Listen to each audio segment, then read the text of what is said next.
Welcome back. This is part 4 of chapter 9. To start this video off, we're going to talk about dynamic memory allocation.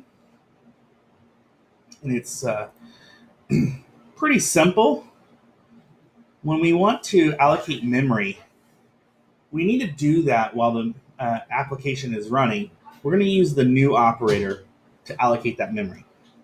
Now, new is going to return the address of the new memory that we just allocated.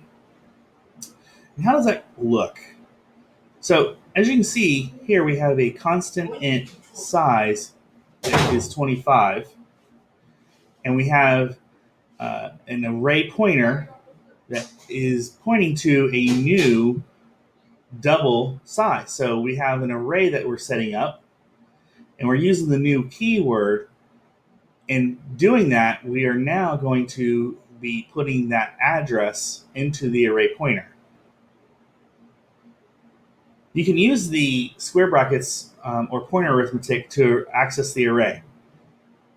Just like we did before when we had an array, this is, in all intents and purposes, creating an array just using the dynamic memory allocation to do so and putting it to the array pointer. The program will terminate if not enough memory is available to allocate. So do remember that if you try to create a memory space that's bigger than it can find in memory. And remember, for an array, it has to be consecutive memory. Then, if there's not enough memory, it will error out of memory error. Now, one of the big things to understand about using the new to allocate memory is you have to do a little bit of cleanup when you're done with that memory. If you don't do this, your program will actually start to get a memory leak. So we want to make sure we use the delete to free up that dynamic memory. And here we're deleting, and this is the name of our pointer, F pointer.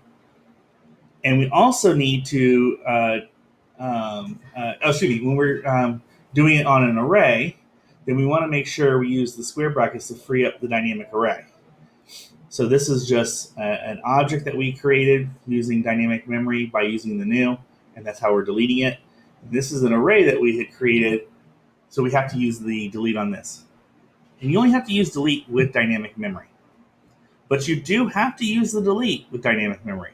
If you don't, and you, let's say you're calling functions, and a function sets up some new dynamic memory, and then it comes out of that function and you have no way to get back to that dynamic memory, you've lost the address to that dynamic memory because you didn't pass it back to the calling function, let's say, and you didn't delete it, you now just left memory that you can't get to and cannot be reused.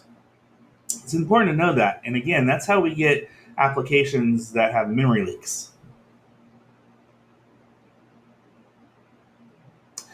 This is a simple program that kind of shows an example of using dynamic memory allocation. For this, the important piece here is going to be on this next page. I'm looking for it. There it is. We were making use of the new. And then we're doing some more stuff. And then at the end, we have to delete it. And because it's an array, we're using the square brackets as well.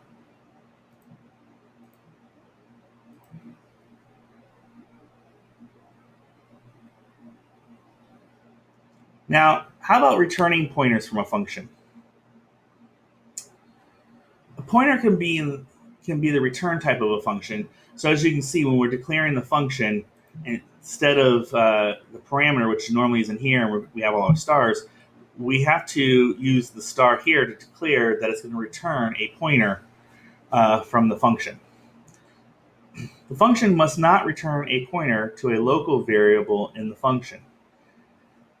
The function should only return a pointer to data that was passed to the function as an argument or to dynamically allocated memory, that thing we just did.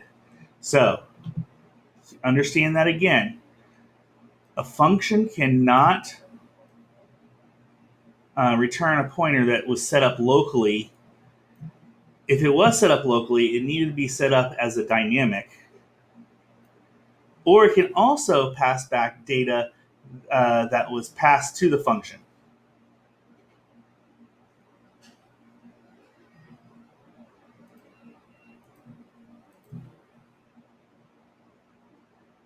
Here is an example of a method that returns, as you can see. And again, same thing here. It doesn't matter if it's int star space get random numbers, or if it's int space star space get random numbers, or in this case, int space star get random numbers. Really, this how this is formatted is often developed by best practices of the organization you are working for. They oftentimes will have, like they'll say, everyone just do it the same way.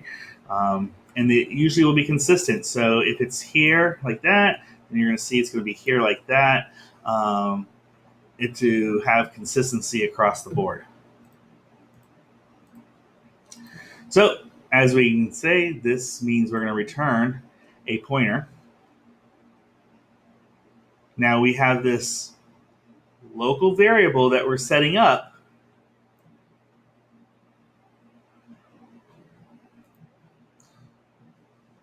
So this local variable that we're setting up, now understand, right now we're just pointing it to a null pointer, okay? Down here, we're actually going to dynamically allocate memory and give the address back to array. So right now, this is pointing to 0, and then we're actually going to dynamically allocate.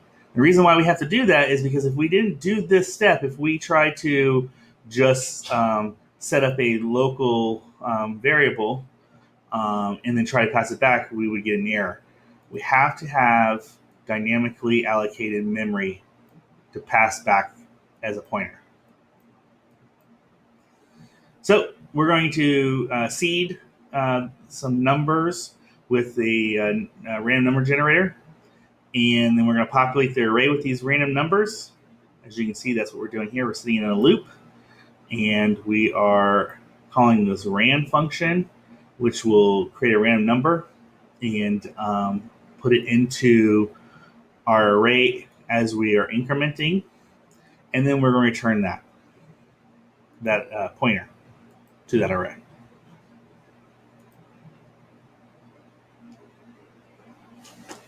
Using smart pointers to avoid memory leaks.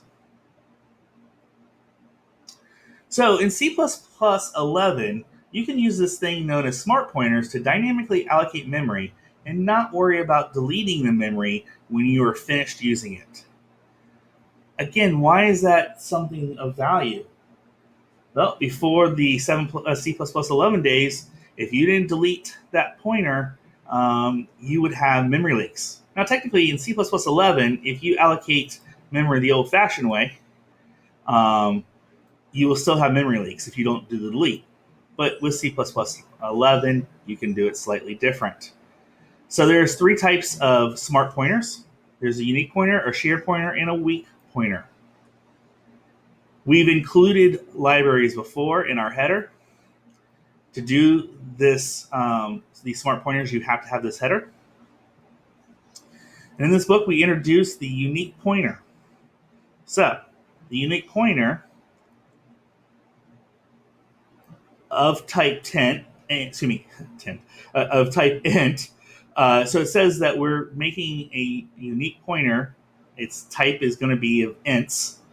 Here's the name of the method, and then this is any ints that we're going to pass in.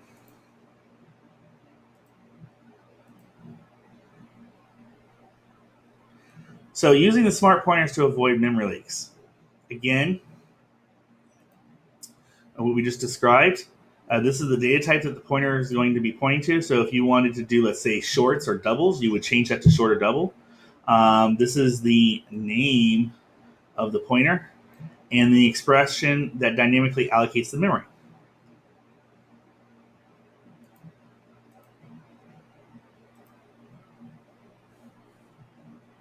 When you do this, the address that has the chunk of memory in it will be stored in the actual name of the pointer. So here is the use of that in a little program. These new smart pointers. Again, we got to use this memory. Obviously, we're going to be doing something more than likely with files. So that's why we've got this IO stream as part of our header. And here we are setting up our new dynamically allocated smart pointer. And as you can see down here, there is no delete. And we assign stuff, we output stuff, and then we would just return 0 because we're in the int main. But again, no delete anywhere in this, and we're not going to have a memory leak. All right, that is the end of chapter 9. I hope you all enjoyed that. Like I said, pointers can be a little bit more of a complicated topic. It's probably one of the things I think, at least, that makes people shy away from C++. But it also is one of the things that really gives C++ some strength because you are able to really get down to the address level of memory. So with that, I hope you all enjoyed Chapter 9. If you got any questions, make sure you shoot me an email, and we will get that answered for you. Appreciate it.